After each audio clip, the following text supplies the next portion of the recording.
I'm going to show you how to create forms in GoDaddy Website Builder. Whether you're building a personal site, a business page, or a professional portfolio, forms are a great way to collect information, capture leads, and stay connected with your visitors.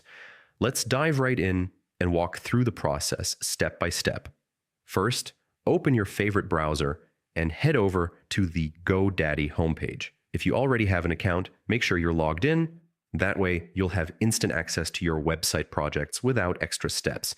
Once you're logged in, go to the Products section from the main menu. Here, you'll see everything tied to your account: domains, hosting, and any websites you've created with the GoDaddy Website Builder.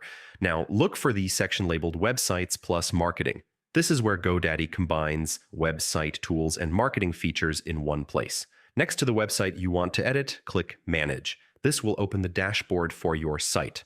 On the dashboard, you'll see a section called Customers.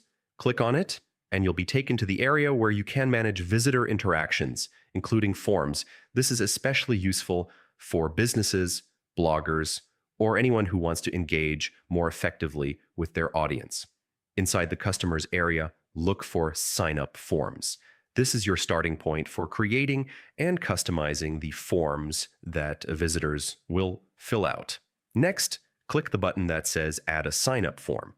This is where the fun begins. You'll be able to build your form from scratch. Add the fields you need, like name, email address, phone number, or even specific questions related to your business. Once you've set up the fields, customize the design to match your site's branding. A clean, consistent look makes your form more inviting and helps boost completion rates. When you're happy with your setup, save your changes and embed the form directly on your website. Before you launch it live, always test your form. Fill it out yourself to make sure everything works smoothly and that you're receiving the data correctly. And that's it. You've successfully created a form in GoDaddy Website Builder. From here, you can use forms to collect feedback, grow your email list, or capture new business leads. Thanks for watching. If you found this tutorial helpful, don't forget to like, subscribe, and drop a comment below with any questions. I'd love to hear from you.